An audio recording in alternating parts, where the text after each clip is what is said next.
Amuno MCT jabarani sukandi malikono ani maliko ka habe foli tan kankan ke kanishi au makaula dona ka fo an songi alindo ko kumbe anga jamka ale kene gani ube talike do mawelena bi amani yoro jahani wele la se mama minka bara nyeshilendo walma amba foni aka chakeda toko ko una conseil ulu konbe noninga mawjukoroma don uka shawla ube talike Aisha Dikoka Aisha ambi fo wele labi Nsine Baraji Sani ambe jamukanda mnefulika njume mibolo kala si anajebako. Déjà merci pour l'invitation mbao fo wal mando yorola donc également be baramuna vraiment amitié on be barabele la mali yere kononana donc ambe aw fo aw ka bara kononana ala albi ala ka baraka do ala ala ka barata fanga di awma donc be lame bakaw bela jelen fo ani ye bakaw bela jelen be bela jelen fo voilà o de kon ko makay awon be no ko obi fenga usoko MCT jabara na ni malvision bu ke bongo ho 247 ta TNT obi 28 ta hanga Facebook page obi talike MCT TV ka ok Aisha me sanange do ni ngadu ko fendo ni ka e fenga atire una conseil d'abord una yimui avant que il n'y faut pas que d'accord déjà il est bien représenté donc tori madame Diko Aïchata Diko donc mfurulendo minaya sontain den sababi mbulu non en même temps master DB mbulu en banque et marché financier donc ñinga kalanke kokan manga kalanke madla donc en même temps ñi kalamunke mbo bara de konona na bi donc mi bara la banque dans la Mali kono donc en même temps ni responsable d'agence fanaye au banking kononana donc au-delà de ça encore ni une entreprise créée nos entreprises tokoriko una conseil donc una conseil yere jumé una conseil tokonana chodi donc makambu yoro de là donc una ye koroboro tokodi donc ça veut dire que dienatike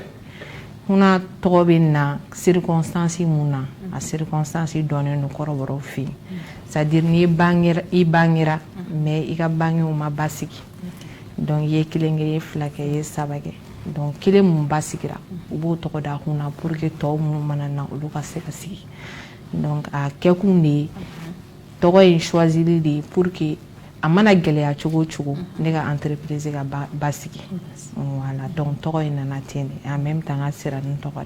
d'accord vraiment choisir maintenant ami se ka fo una conseil mu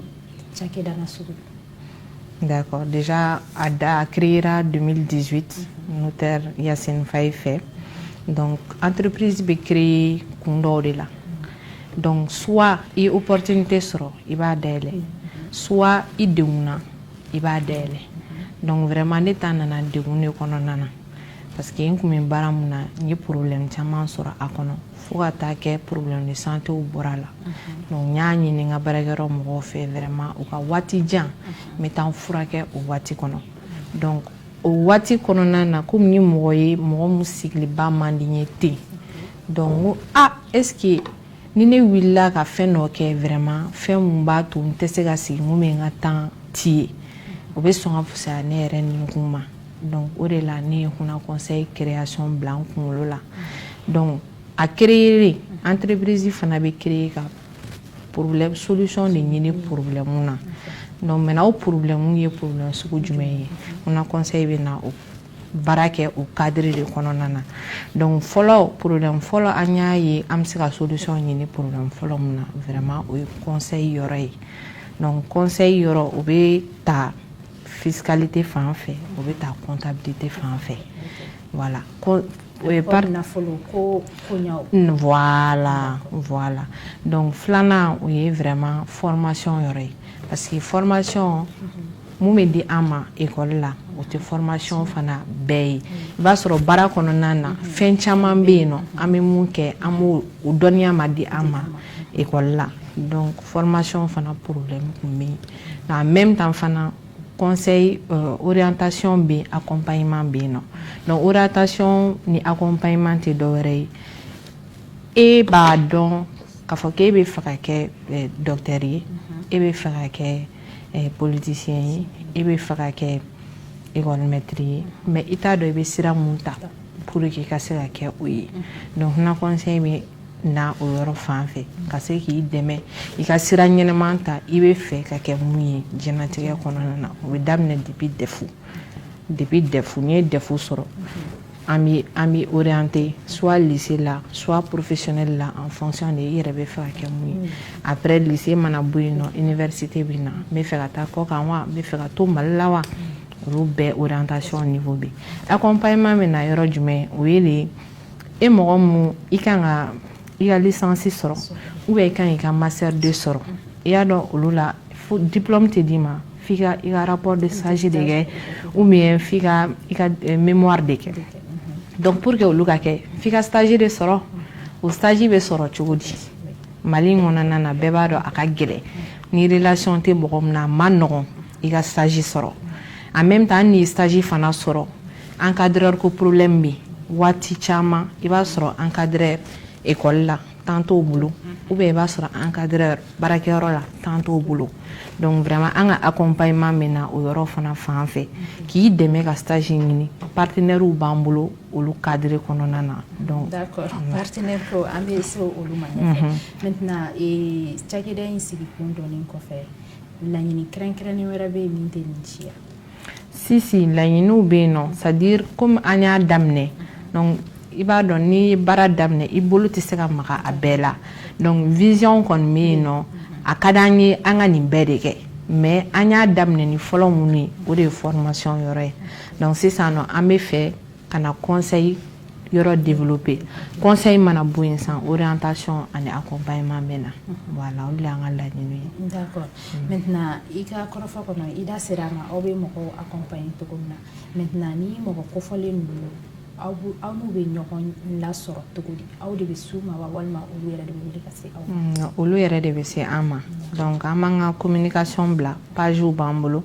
Facebook page bɛ yen nɔ créelen don adresse mail fana bɛ yen nɔ donc chaque semaine an bɛ communication bila an bɛ page animé an b'a booster donc ni mɔgɔ bɛ an ka service mun na donc i bɛ numéro wele dɔrɔn on entre en jeu. Ok maintenant ni mɔgɔ min bɛ fɛ ka accompagner una conseil fɛ tɛmɛsira jumɛn bɛ yen nɔ procédure jumɛn bɛ yen nɔ aw ka page ni aw ka contact sɔrɔlen kɔfɛ.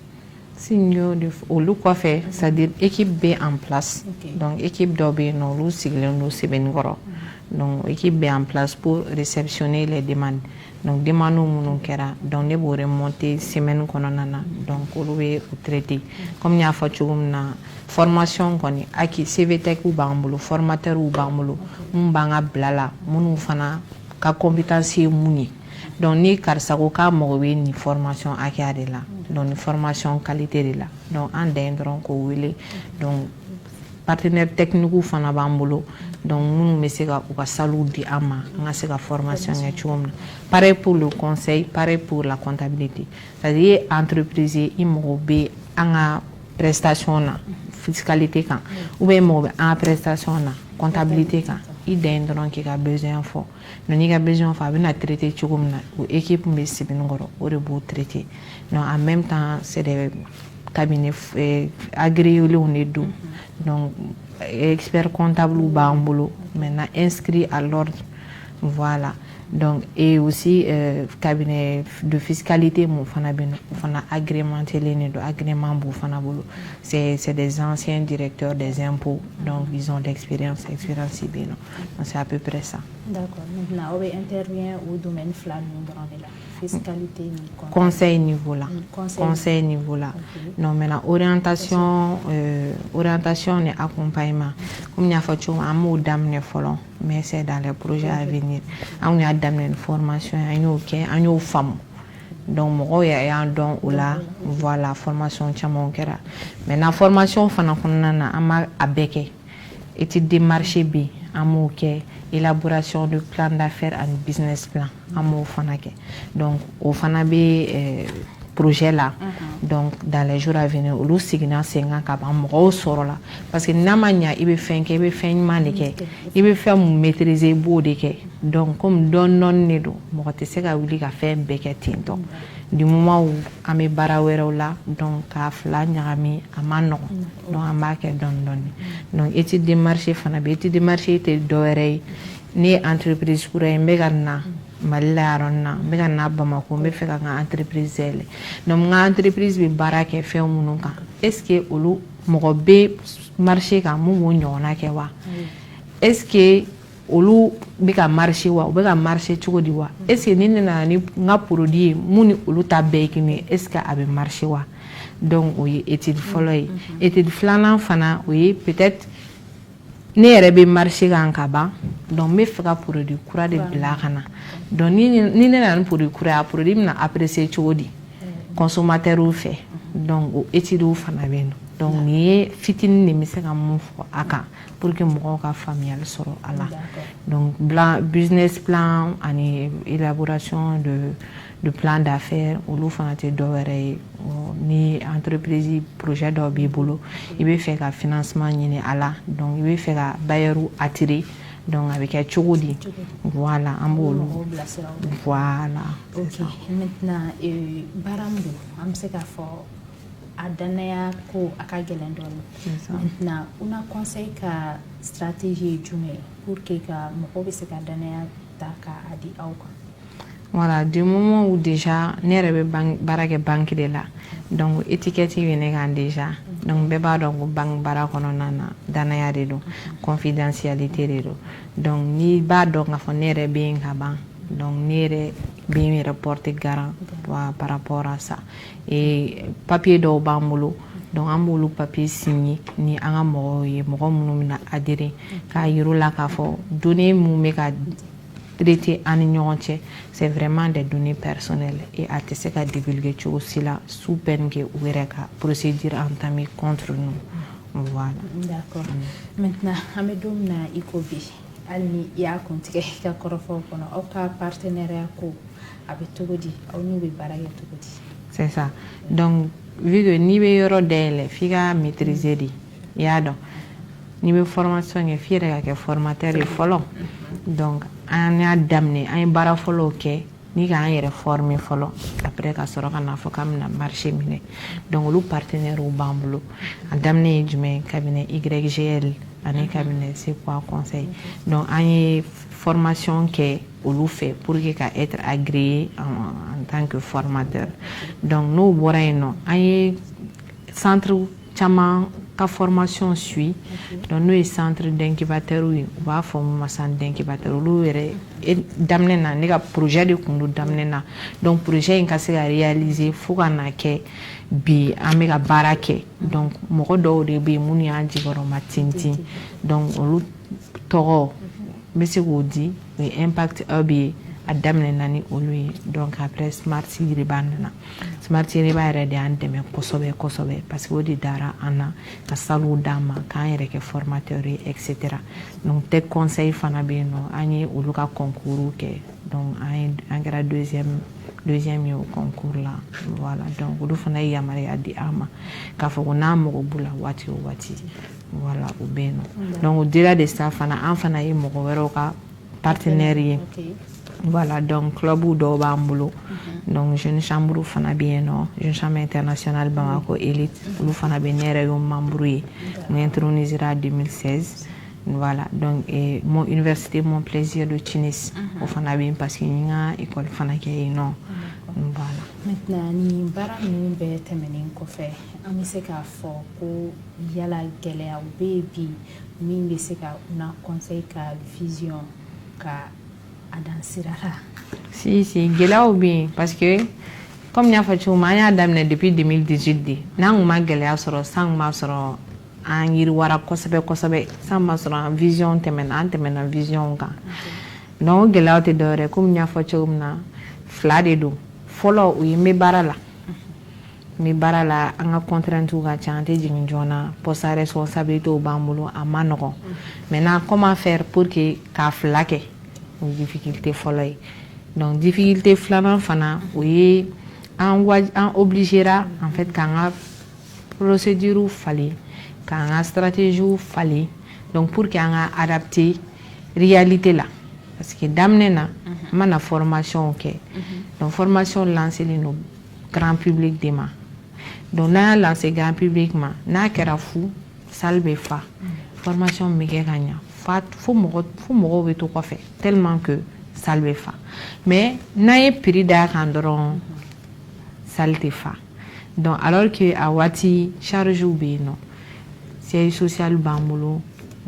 courant bɛ sara jiw bɛ sara personnel bɛ yen nɔ olu bɛ sara bon n'a fɔra ko entreprise mun don c'est à but lucratif et non lucratif a kan ka wari de ladon pour que ka se ka mɔgɔw sara ka baaraw ka kɛ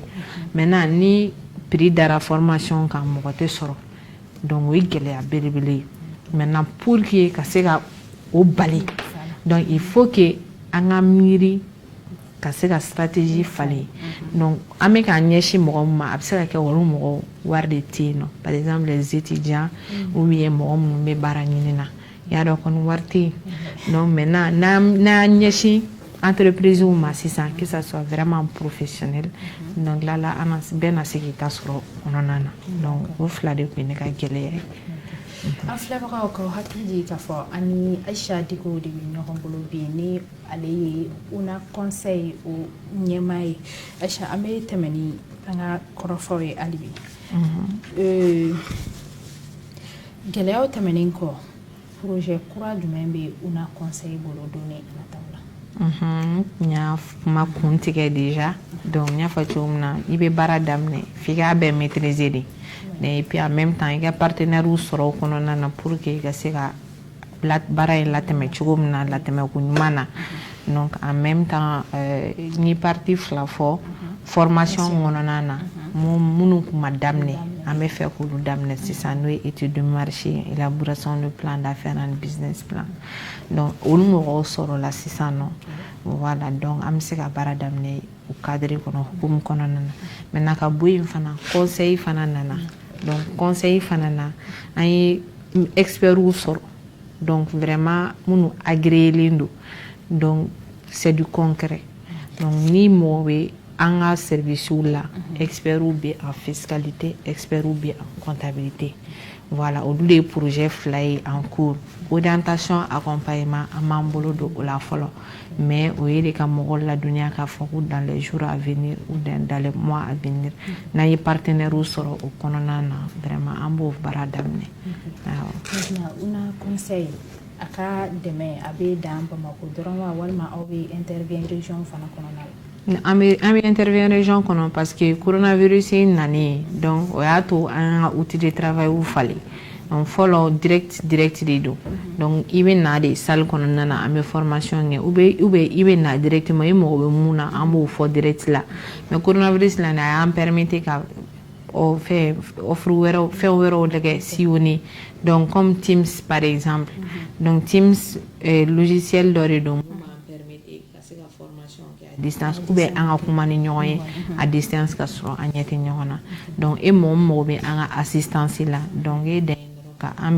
dan dɔrɔn ka Teams lien ci i ma n'an y'o lien ci i ma donc an bɛ communiquer o lien kan formation bɛ k'a kan ɲɔgɔn ye o bɛ k'a kan i mago bɛ fɛn fɛn min na a bɛ ɲɛnabɔ.